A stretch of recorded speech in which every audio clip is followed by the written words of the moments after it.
देश का political show देख रहे हैं आप, जिसका समय 12 से 2।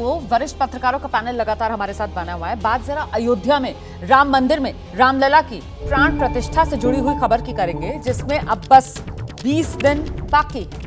लेकिन इसकी वजह से सियासत में लोकसभा चुनाव के दौरान बड़ी हलचल मची हुई है। तो चुनावी माहौल में हलचल तेज। सियासी तौर पर राम मंदिर को लेकर आज बीजेपी की दिल्ली में पार्टी मुख्यालय में बड़ी बैठक हो रही है। इस बैठक में दोपहर 2 बजे केंद्रीय गृह मंत्री अमित शाह शामिल होंगे। बीजेपी 22 जनवरी के कार्यक्रम को, अयोध्या में जो कार्यक्रम होना है उसको भव्य बनाने की तैयारी में है। देश भर में किस तरीके से उस कार्यक्रम के जरिए पहुंचा जाए, इसका खाका तैयार करने में बीजेपी जुटी हुई है। तो 2 बजे ये बैठक जो बीजेपी मुख्यालय में दिल्ली में हो रही है, इसमें जेपी नड्डा पार्टी अध्यक्ष और साथ ही अमित शाह शिरकत करेंगे। और ऐसे में अब वो सवाल जिसको लेकर हम चर्चा करेंगे, जल्दी चले आइए सवाल। ये फ्लोर पर सवाल आ गया है। अयोध्या में प्राण प्रतिष्ठा, केंद्र में हैट्रिक की व्यवस्था इससे पूरी हो रही है रामकृपाल जी, उसी का ये खाका तैयार किया जाएगा कि कैसे 22 जनवरी अयोध्या में कार्यक्रम, लेकिन उसे देश भर में घर घर तक पहुंचाया जाए। देखिए, कोई भी समाज, देश जिस तरह का माहौल होता है उससे उसका प्रभाव पड़ता ही है। लेकिन मैं ये जो तीसरी बार आएंगे उसका मेन रीज़न यही होगा, ये मैं नहीं मानता हूँ। ये अपने आप में भी है। लेकिन देखिए, जैसे 14 में हुआ, 19 में हुआ, तो एक बात बताऊँ, 14 में तो आशंका थी बराबर की बीजेपी आएगी नहीं आएगी। 19 में उहापोह था। बहुत सारे लोग मानते थे कि 150 सीट तक जा सकती बीजेपी, लेकिन उसके आगे नहीं। लेकिन बहुत पहले से 2023 में 2024 के लिए स्थिति बहुत पहले से ये मान के चला जा रहा है कि बीजेपी सत्ता में आएगी। सीट कितनी होगी नहीं होगी, अंतर कितना होगा, ये अलग की बात है। और अभी तक जो माहौल बना हुआ है उसमें तो यही है कि तीसरी बार आ रही है जी। अब ये जो 22 तारीख की जो कुछ भी है जिस तरह का, तो मैं यही कहता हूँ, हमेशा मौसम और माहौल का असर तो रहता है समाज में।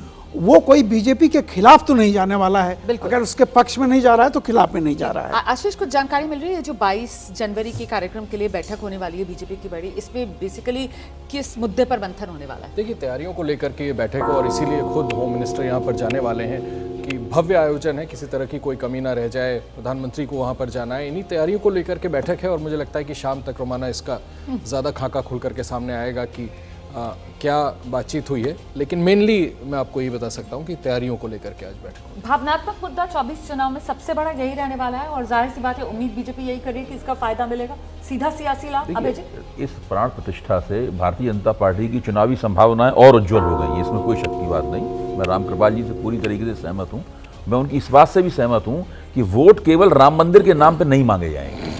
2014 में भी नहीं मांगे गए थे, 2019 में भी नहीं मांगे गए थे। तब राम मंदिर का मुद्दा इतना प्रबल और खुला मुखर रूप से सामने नहीं था। इस वक्त बहुत मुखर है। इसका भारतीय जनता पार्टी को बेतहाशा लाभ होगा, इसमें कोई शक नहीं।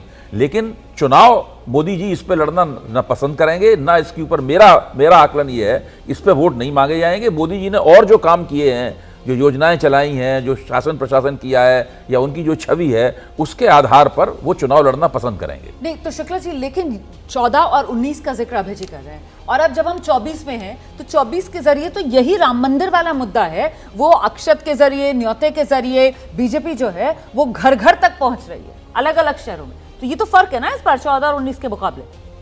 नहीं, देखिए, ये तो सीधी एंट्री हो गई इस मुद्दे की चुनाव में। नहीं, एंट्री तो पहले भी थी। हाँ, भारतीय जनता पार्टी आप देखिए तो कभी भी राम मंदिर के इशू को तो उन्होंने कभी छोड़ा ही नहीं। नहीं, मैनिफेस्टो तक सीमित रहता था ना। नहीं, इस बार फर्क ये है कि घर घर जाया जा रहा है। नहीं, मैनिफेस्टो तक सीमित नहीं था, आंदोलन भी चल रहे थे। ठीक है। और यदि सिर्फ राम मंदिर इशू होता तो 1993 का चुनाव उत्तर प्रदेश में भारतीय जनता पार्टी नहीं हारती, क्योंकि 92 में तो मस्जिद गिराया गया था। तो 93 के चुनाव में भारतीय जनता पार्टी को फायदा होना चाहिए, नहीं हुआ। इसलिए सिर्फ राम मंदिर मुद्दा नहीं हो सकता। हाँ, राम मंदिर भी एक मुद्दा है, आस्था का विषय है। भारतीय जनता पार्टी हमेशा से कहती रही है कि ये हमारे स्वाभिमान की लड़ाई है और उस लड़ाई को ये लोग अंतिम परिणति तक ले गए हैं, इसलिए इसको भव्यता के साथ किया जा रहा है। हाँ। मेरे पास जो जानकारी उसके हिसाब से अप्रैल तक 2.5 से 3 करोड़ लोगों को दर्शन कराने की योजना है। हाँ। और जिस दिन प्राण प्रतिष्ठा होगी उस दिन 1 लाख गांव में लाइव टेलीकास्ट होगा। हाँ। 5 लाख गांव में इनका भजन कीर्तन होगा। हाँ। मंदिरों में। हाँ। तो ये जो आंकड़ा है। हाँ। ये इनके लिए सीधे सीधे एक बड़ा आयोजन है।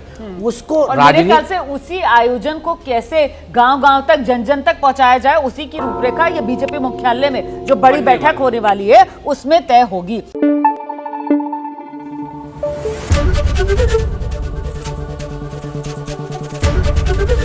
एबीपी न्यूज आपको रखे आगे।